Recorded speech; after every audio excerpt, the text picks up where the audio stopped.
안녕하세요. 움직임연구소의 김박입니다. 꿀잠을 자고 나서 아침에 침대에서 일어나 첫 발을 디딜 때, 또는 장시간 앉아있거나 누워있다가 처음 걸을 때 발 뒤꿈치, 바로 이 부위에서 아주 날카로운 통증이 있어서 고생하시는 분들이 있다면 바로 족저근막염을 의심해 보셔야 합니다. 족저근막염은 통증이 심해지면 정말 치료가 쉽지 않거든요. 하지만 자연적으로 다시 좋아지는 경우는 약 80% 정도 되는데요. 그 80%의 치유율이 금방 치료되는 것이 아니라 무려 1에서 4년의 기간 동안에 80% 정도가 좋아진다고 하네요. 4년 동안 발바닥이 아파서 제대로 걷지도 못하고 그렇게 살다가 자연히 좋아지는 거 괜찮은 걸까요? 최대한 빨리 좋아지셔야 정상적인 생활을 하고 운동도 가능하겠죠. 그러기 위해서 말씀드리는 주의사항을 잘 알아두시고 셀프 운동을 꼭 해주셨으면 좋겠습니다. 우선 만약 아프시고 나서 2에서 3주 안에 자연히 통증이 좋아지시지 않으시면 빨리 병원에 가보시기를 추천드립니다. 보이시는 논문 및 여러 논문의 연구를 보시면요, 병원에서 족저근막을 치료하기 위해 적용하는 대표적인 치료법들 중 먹는 약, 스테로이드, PRP, 보톡스 등 여러 종류의 주사요법, 의료용 깔창, 발목 보호대, 도수치료, 스트레칭, 근력운동 및 체해 충격파 등 여러 의료용 치료 방법의 효과를 연구하고 있는데요. 아직까지는 딱 이거다 할 수 있는 치료법은 없습니다. 그나마 효과가 있다고 보고되고 있는 것은 체해 충격파, 도수치료, 스트레칭 및 몇 가지 주사요법입니다. 혹시 병원에서 치료를 받으실 때는 다른 치료보다는 지금 말씀드린 이 치료법 중에서 치료받기를 추천하겠습니다. 그럼 환자 스스로가 할 수 있는 것들에 대해서 알아볼까요?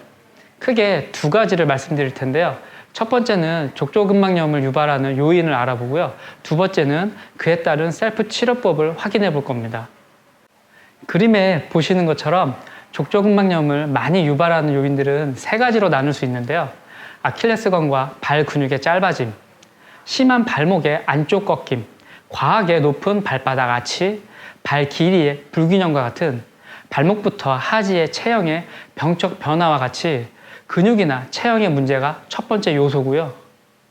두 번째는 비만, 비활동적 생활 패턴 등의 안 좋은 습관이, 그리고 마지막으로는 과도한 달리기, 장시간 서 있기나 걷기와 같은 움직임 강도가 세 번째 요소가 되겠습니다. 첫 번째 요소는 도수치료를 받으시면서 전문 물리치료사 선생님의 도움이 필요하지만요. 나머지 요소들은 우리 스스로 생각해보고 개선할 수 있는 내용들이니까요. 앞으로는 올바른 생활 패턴을 유지하면 좋겠습니다.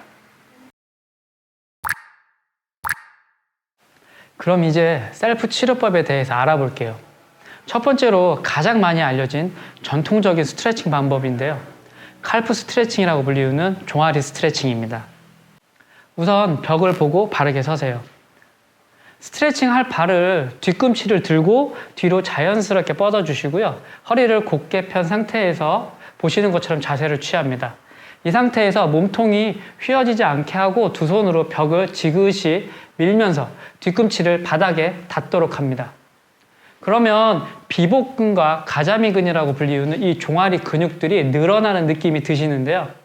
30초 스트레칭을 하시고 30초 쉬는 것을 1회 운동하시고요. 이렇게 10번씩 2세트 운동하시면 되겠습니다. 다음 치료법은 무릎을 굽히고 하는 종아리 스트레칭인데요. 앞서 하신 스트레칭에서 뒤로 뻗은 다리의 무릎을 살짝 굽히면 되겠습니다. 종아리 뒤쪽 근육 중에서 가자미근이라는 심부에 위치한 근육을 더욱 자극하기 위한 스트레칭입니다. 방식은 동일하고요. 마찬가지로 30초 스트레칭하고 30초 쉬는 것을 1회 운동하시고 이렇게 10번씩 2세트 운동하시면 되겠습니다. 세 번째는 골프공이나 보이시는 이런 야구공을 이용한 롤링 치료법입니다. 족저근막을 직접적으로 자극해서 치료 효과를 주기 위해서 골프공이나 이런 일반 야구공과 몸의 무게를 이용한 운동입니다. 앉거나 서서 할 건데요. 강한 자극을 원하시면 서서 하시고요. 너무 힘드시면 앉아서 하시면 됩니다. 지금 보이시는 이 부분에 야구공을 위치시키고요. 적절한 강도와 무게로 이 야구공을 누르시면서 천천히 앞뒤로 발을 약 2분간 움직이시면 되겠습니다. 이렇게 매일 한 번 이상 하시면 됩니다. 혹시 공이 없다면 이렇게 해보세요. 의자에 앉으셔서 아프신 발바닥이 보이도록 발목을 다른 발에 무릎에 올려놓습니다. 아픈 발목을 살짝 발등 쪽으로 젖히고 나서 손으로 발가락을 잡아서 역시 발등 쪽으로 젖혀줍니다. 그러면 이 발바닥 중간 부위의 안쪽 아치 쪽으로 긴 고무줄 같은 느낌의 족저근막이 튀어나와서 쉽게 찾으실 수 있을 거예요.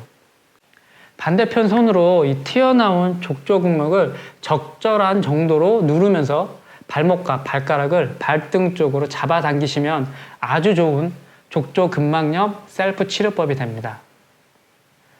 10초씩 10번 3세트 해주시면 되고요. 앞서 보신 종아리 스트레칭과 같이 하면 효과가 더욱 좋습니다. 발가락을 테이프 바로 뒤에 위치시키면 준비 자세가 되겠고요. 이 상태에서 가능하면 발가락을 굽히지 마세요. 발바닥 아치를 위로, 뒤로 민다는 느낌으로 테이프에서 최대한 멀리 떨어지도록 발을 최대한 오므려 줍니다. 자, 한번 해볼게요. 모아주시고, 네. 족저근막과 함께 이 발바닥 중간에 있는 작은 근육들은 발바닥과 발목의 안정성을 잡아주는 아주 중요한 역할을 합니다. 그래서 내재근이라고 불리우는 이 작은 근육들을 강화하면 족저근막염이 많이 완화된다고 하네요. 마지막 치료법으로 종아리 올리기를 같이 해보실게요. 의자를 보시는 것처럼 몸 앞에다 두시고 양손으로 등받이를 잡아줍니다. 그리고 아픈 발을 땅에 대고요. 안 아프신 발을 무릎을 굽혀 바닥에서 떼어줍니다. 이 상태에서 아픈 발의 뒤꿈치가 떨어지도록 최대한 올릴 수 있는 범위까지 올리셨다가 그대로 천천히 내려주시면 되겠습니다. 이때 몸의 중심과 발목이 돌아가지 않도록 이렇게 밸런스가 무너지지 않은 상태에서 아픈 발의 무릎은 굽히지 않고 천천히 운동을 해줍니다. 좀 더 강한 자극을 원하시면 보시는 것처럼 두꺼운 책이나 딱딱한 물건 위에 발을 올려서 운동을 하시면 보다 강한 자극을 받으실 수 있습니다. 이렇게 10번씩 2에서 4세트씩 해주시면 되겠습니다.